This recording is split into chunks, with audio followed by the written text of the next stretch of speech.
এটা ক্রিকেট না, এটা স্রেফ ফাজলামো, এটা স্রেফ ফাতরামি, এটা স্রেফ ঘোড়ার ডিমের ক্রিকেট। ওয়েস্ট ইন্ডিজের কাছে টি-20 সিরিজের ৩টা ম্যাচেই আমরা হারলাম এবং প্রতিটা ম্যাচেই আমরা নিজেদেরকে ছাড়িয়ে গেলাম, খারাপ থেকে আরও খারাপ, ভীষণ খারাপের দিকে গেলাম এবং এই লাস্ট ম্যাচটাতেও সেই ধারাবাহিকতা অব্যাহত রেখে ৫ উইকেটে আমরা হেরে গেছি ১৯ বল হাতে থাকতেই। ওয়েস্ট ইন্ডিজের কাছে বাংলাদেশ হারতেই পারে, টি-20 সিরিজও হারতেই পারে, কিন্তু যখন আপনি এই সিরিজ শুরু হওয়ার আবহাওয়াটা একটু খেয়াল রাখবেন, আপনার যখন মনে থাকবে যে ওয়েস্ট ইন্ডিজ এর আগের ৮টা টি-20 সিরিজ যে তারা খেলেছে তার মধ্যে ৭টাতেই হেরেছে এবং বাংলাদেশ এর আগের ৪টা যে টি-20 সিরিজ খেলেছে ৪টাতেই জিতেছে। সেইখানে নিজেদের দেশে ওয়েস্ট ইন্ডিজের কাছে ৩ ম্যাচের সিরিজে এইরকমভাবে ক্যারিবিয়ান ওয়াশ হয়ে যাওয়া, মানে বাংলা ওয়াশ করব আমরা এরকম প্রত্যাশা নিয়ে সিরিজ শুরু করে ক্যারিবিয়ান ওয়াশ হয়ে গিয়েছি, ৩ ম্যাচের মধ্যেই ৩টা হেরে গিয়েছি। এটাকে ফাজলামো না বলে আর কি বলবেন বলেন তো দেখি? এবং যেটা আমি বলছি যে প্রতিটা ম্যাচেই আমরা আগের ম্যাচের চেয়েও আরো খারাপ খেলেছি।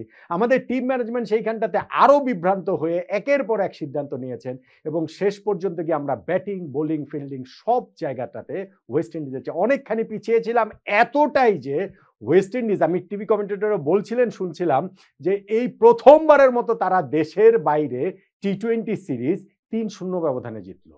মানে আমরা গত বছর যে ওয়েস্ট ইন্ডিজে গিয়ে টি-20 সিরিজটা ৩-০ ব্যবধানে জিতেছিলাম সেইটার একটা চরম প্রতিশোধ কিন্তু এই ওয়েস্ট ইন্ডিজ আমাদের উপরে নিয়ে নিল।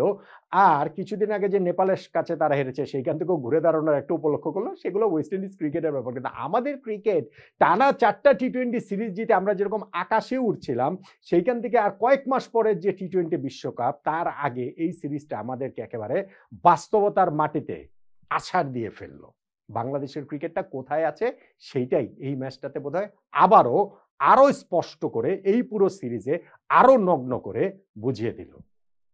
ওয়েস্ট ইন্ডিজের কাছে এই ম্যাচটা যে আমরা হেরেছি সেইখানটাতে আপনি টার্নিং পয়েন্ট কোনটাকে বলবেন তা নিয়েই তো এই আলোচনার জায়গাটা। দেখেন, বাংলাদেশ আগে ব্যাটিং করে আমরা ১৫১ রান করেছি এবং ১৫১ রান ফাইটিং টোটাল হওয়ার কথা। শুরুতে আমাদের টসের সময় ক্যাপ্টেন যেরকম বলছিলেন তাতে এই রান নিয়ে আমাদের লড়াই করার কথা, আমরা কি সেই লড়াইটা করতে পেরেছি?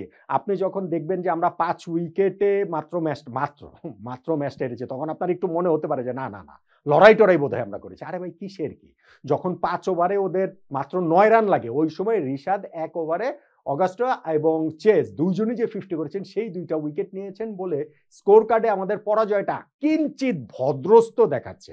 সেইটাই বা কতটা ভদ্রস্ত? ১৯ বল বাকি থাকতে ৫ উইকেটে হেরে গেছি, ভদ্রস্তটা হলো আসলে কিভাবে? কিন্তু এই রানটা কি আমরা আসলে ডিফেন্ড করতে পারতাম না? কোনোভাবেই কি আমরা আসলে ডিফেন্ড করতে পারতাম না? সেই সম্ভাবনা জায়গাটা ছিল না। পাওয়ার প্লেতে তো আমরা ওদের ২টা উইকেট তুলে নিয়েছি। শেখ মাহেদী এবং নাসুম আহমেদ সেই যে ২টা উইকেট তুলেছে, ওয়েস্ট ইন্ডিজ মাত্র ৩৭ রান তুলেছিল। কিন্তু তারপরে তো ওয়েস্ট ইন্ডিজকে আমরা আর কন্টেইন করতে পারিনি। আমির জাঙ্গুর উইকেটটা যতক্ষণে রিশাদ হোসেন তুলেছেন ততক্ষণে তিনি ৩৪ রান শুধু তুলে ফেলেননি, বরং ওইটা আমাদের জন্য খুবই কস্টলি। কেননা তাকে আমরা ২টা লাইফ দিয়েছি। ওই যে তার ইনিংসের শুরুর দিকেই উইকেট কিপার লিটন দাস তিনি বলের জন্য যাবেন কি যাবেন না এরকম একটা মুভমেন্টে বিভ্রান্ত হয়ে গেল আমাদের স্লিপ ফিল্ডার, ওইখানটাতে তার ক্যাচ পড়েছে। তারপরে আমাদের বদলি ফিল্ডার রিশাদ হোসেন তিনি ক্যাচ ফেলেছেন, ফলে আমির জাঙ্গু ওই জায়গাটাতে এইরকম ভাবে একটা ৩৪ রানের ইনিংস খেলে একটা প্ল্যাটফর্ম করে দিতে পেরেছেন এবং সেইখানটাতে ধরেন আমাদের পাওয়ার প্লেতে আমরা অন্যান্য বোলাররা এত ভালো করলো, তাসকিন তিনি তার প্রথম ওভারেই মোটামুটি হচ্ছে গিয়ে ১৮ রান দিয়ে দিয়েছেন, একটা ছক্কা এবং ৩টা ৪ খেয়েছেন। তাসকিন আজকে অবশ্য 50 করেছেন, 4th ওভারে তার ওভারে খেলাটা শেষ হয়েছে ততক্ষণে তিনি ৫০ রান দিয়ে দিয়েছেন। সো ওই জায়গাটা থেকে আমির জাঙ্গুর ক্যাচ মিস ২টা আমাদের জন্য কস্টলি ছিল। আর অগাস্টের মিসটা ভাই, ওই যে যখন তানজিম হাসান সাকিব আরো একজন বদলি ফিল্ডার শর্ট কাভারে তার ক্যাচটা ফেললেন, তার ক্যাচ ফেলার পরপর ২ বলে তিনি ২টা ছক্কা মারলেন, ম্যাচের মোমেন্টামটা পুরোপুরি বাংলাদেশের দিক থেকে ওদের দিকে চলে গেল। হ্যাঁ, ওই ক্যাচটা ধরতে পারলেও যে আমরা ম্যাচটা জিততামই আমি সেটা বলছি না, তখনও ওদের কত ৪৭ বলে মনে হয় ৫৬-৫৮ এরকম রান লাগে, কিন্তু বাংলাদেশের কামব্যাক করার একটা জায়গা তৈরি হতো, সেই জায়গাটাও আমরা আসলে রাখতে পারিনি এবং ওয়েস্ট ইন্ডিজ মোমেন্টামটা পুরোপুরি নিজেদের দিকে নিয়ে গিয়েছে ওই ক্যাচ মিসের পরপর ২টা ছক্কা মেরে এবং ফাইনালে গিয়ে তারা ওই ২ সেট ব্যাটসম্যান রোস্টন চেস এবং অগাস্টে একজন ২৫ বলে এবং আরেকজন ২৯ বলে 50 করে আউট হয়েছেন, কিন্তু ওয়েস্ট ইন্ডিজের জয় ততক্ষণে নিশ্চিত হয়ে গেছে। যেটা বললাম ৫ ওভারে ৩০ বলে দরকার ছিল ৯ রান, তখন এই ২ জন আর থাকলেই বা আউট হলেই বা কি, আউট হয়েছেন সেজন্য তাদের ফ্রাস্ট্রেশন রয়েছে, উইকেট ২টা নিয়েছেন সেজন্য রিশাদের ব্যক্তিগত টালিটা ভারী হয়েছে, কিন্তু বাংলাদেশের এই ম্যাচে ফেরার আর কোনো জায়গা তৈরি হয়নি, ম্যাচের রেজাল্টও সেটা আর কোনো প্রভাব রাখতে পারেনি। ব্যাটিংয়ে ব্যাটিংয়ে আমরা কি করেছি? ব্যাটিংয়ে আমরা লাস্ট 5 ওভারে ঢুকেছিলাম ভাই 7 উইকেট নিয়ে। কিন্তু তারপরেও আমরা ওই 7 উইকেট নিয়ে শেষ 5 ওভারে ঢুকেও মাত্র 42 রান অ্যাড করতে পেরেছি এবং 7টা উইকেটই ওই জায়গাটাতে আমরা হারিয়ে ফেলেছি।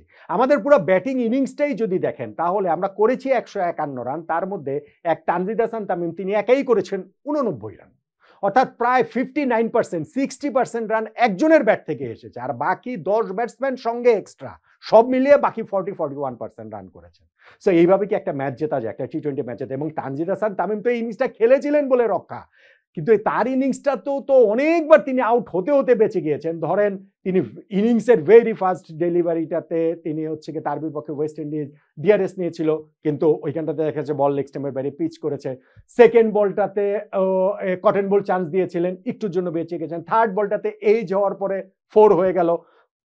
তিনি যখন আছেন হচ্ছে গিয়ে 18 রানে, ওই সময় আম্পায়ার আউট দিয়ে দিয়েছিলেন, তিনি ডিআরএস নিয়ে বেঁচে গেছেন। তিনি যখন 12 রানে তখন সহজ ক্যাচ ওয়েস্ট ইন্ডিজ ফেলেছে। তিনি যখন 57 রানে ওয়েস্ট ইন্ডিজ কঠিন ক্যাচ ফেলেছে। তিনি যখন 66 রানে ওয়েস্ট ইন্ডিজ আরও একটা ক্যাচ ফেলেছে।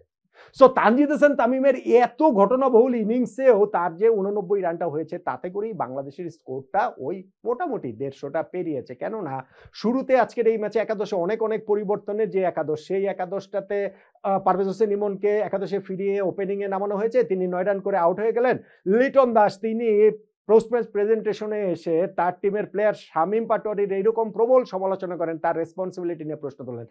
লিটনের নিজের রেসপন্সিবিলিটির জায়গাটা কি? এই যে ইনজুরি পর যে কামব্যাক করলেন সিরিজটাতে, সেইখানটাতে প্রথম ম্যাচে 5 রান করেছিলেন, সেকেন্ড ম্যাচে 20 রানে লাইফ পেয়েও 23 রান করে আউট হয়েছেন, এবং আজকের ম্যাচেও তিনি 6 রান করেই আউট হয়ে গেলেন। যে লেগ সাইডে একটা শট খেললেন মিড উইকেট বাউন্ডারিতে, একেবারে ফিল্ডারকে একটা ক্যাচ প্র্যাকটিস করালেন। আমি তো প্রথমে মনে করেছি যে তিনি যেভাবে মানে ফুল যে মানে হাফ হার্টের মতো একটা শট খেলছেন, আমি মনে করছি যে ওই জায়গাটাতে গ্যাপ দেখেই মেরেছেন, 4 হয়ে যাবে। ওইখানে যে ফিল্ডার দেখার পরও এরকম ভাবে একটা শট তিনি খেলেছেন, ফলে তার নিজের রেসপন্সিবিলিটির জায়গাটা কোথায় আসলে থাকে। সাইফ হাসানকে 4 নম্বরে পাঠানো হয়েছে। তিনিও ওইখানটাতে যে 23 বলে 22 রানের একটা ইনিংস খেলেছেন, ছক্কা মেরেছেন, ছক্কা মারার পরের বলটাতে নিজের উইকেট দিয়ে এসেছেন, কিন্তু তারপরও 15 ওভার শেষে আমরা 3 উইকেটে 109 রানে ছিলাম। সেইখান থেকে 170-72 তো আসলে হতেই তো পারতো। তখন হয়তো বা ডিফারেন্ট বল গেম হতো, কিন্তু আমরা সেটা করতে পারিনি। শেষ 5 ওভারে যে আমরা ঢুকেছিলাম এবং সেইখানটাতে আমরা 7 উইকেট হারিয়ে 42 রান তুলেছি। আমাদের রিশাদ হোসেনকে প্রমোট করে 5 নম্বরে পাঠানো হয়েছে, তিনি 3 রান করে আউট হয়ে গেছেন। নুরুল হাসান সোহান 1 রান করে আউট হয়ে গেছেন। নাসুম আহমেদ 1 রান করে আউট হয়েছেন। জাকের আলী অনেক, এই ম্যাচেও তাকে খেলানো হয়েছে। শুধু খেলানো হয়নি, তাকে এই ম্যাচে 8 নম্বরে নামানো হয়েছে, নাসুম আহমেদের উপরে নামানো হয়েছে। ফলে জাকেরকে নিয়ে আসলে টিম ম্যানেজমেন্টের ভাবনাটা যে কি যে আসলে চায়, এইটাও ভাই আমি আসলে ক্লিয়ার না। ইনফ্যাক্ট জাকেরকে নিয়ে আমি আলাদা একটা ভিডিও করেছি, সেখানটাতে এটা বিস্তারিত আলোচনা হবে। ফলে আমরা এই জায়গাটাতে কেউ আমাদের এই জায়গাটাতে আর ওই হেল্পিং হ্যান্ডটা দিতে পারেনি তানজিদ হাসান তামিমকে, এবং তিনিও সেঞ্চুরিটা পাননি। 89 রান করে আউট হয়ে গেছেন। বাংলাদেশ 151 রানে অল আউট হয়ে গিয়েছে ইনিংসের একেবারে লাস্ট বলটাতে, এবং তারপরে ওয়েস্ট ইন্ডিজ সেই স্কোরটা চেস করে জিতে নিয়েছে 19 বল হাতে থাকতে 5 উইকেটে 3-0 ব্যবধানের ক্লিন সুইপ, যেটা ওয়েস্ট ইন্ডিজ বাংলাদেশকে ক্যারিবিয়ান ওয়াশ করে দিয়েছে। প্রথমবারের মতো দেশের বাইরেও ওয়েস্ট ইন্ডিজের টি-20 সিরিজ জয়, এবং এই মরার বাংলাদেশের উপরেই সকল রেকর্ড এসে পড়ে। বাংলাদেশকে পেলেই সবাই ফর্মে চলে আসে, এবং ওয়েস্ট ইন্ডিজ ঠিক সেই জিনিসটাই এইখানটাতে করে দেখালো। তাহলে এই যে ম্যাচটা আমরা হেরে গেলাম, পুরো সিরিজ আলোচনা অন্যান্য অনেক বিস্তারিত ওগুলো তো হবে, কিন্তু এই ম্যাচের ক্ষেত্রে আসলে টার্নিং পয়েন্ট আপনি কোনটাকে বলবেন?